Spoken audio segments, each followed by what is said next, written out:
In today's video, I'm going to teach you how to upload your Word document to Google Drive and convert it into a Google Docs format. This is really useful if you want to make edits online, share with others, or just keep everything neatly organized in the cloud. First, let's start by opening up your web browser.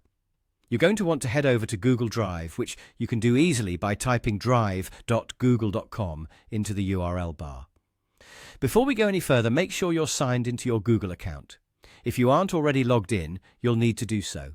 This ensures that your files are uploaded to the right account, minimizing any mix-ups later on.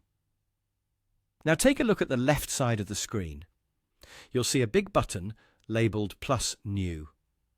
Go ahead and click on it. A drop-down menu will appear, and from here you're going to select File Upload. This option allows you to upload files directly from your computer into your Google Drive. When you click File Upload, a window will pop up.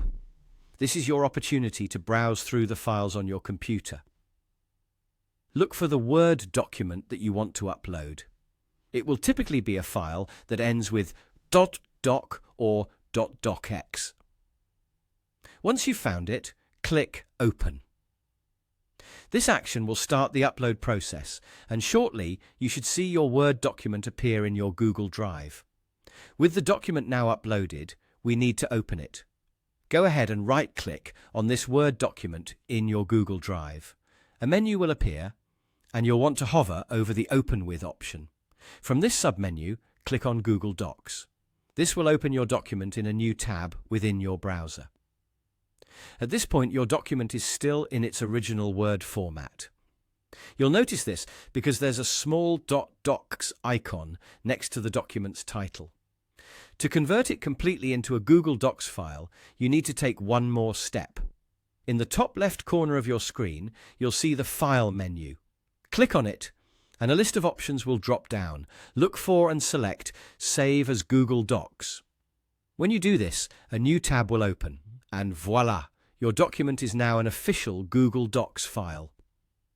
The great thing about Google Docs is that it automatically saves your work to Google Drive, so you don't have to worry about hitting the Save button every few minutes. And there you have it. Your Word document has been successfully uploaded to Google Drive and converted into a Google Docs file. You can now easily edit, share, and collaborate with others right from your browser. Thanks for watching. And I hope this guide makes your digital document management a bit easier.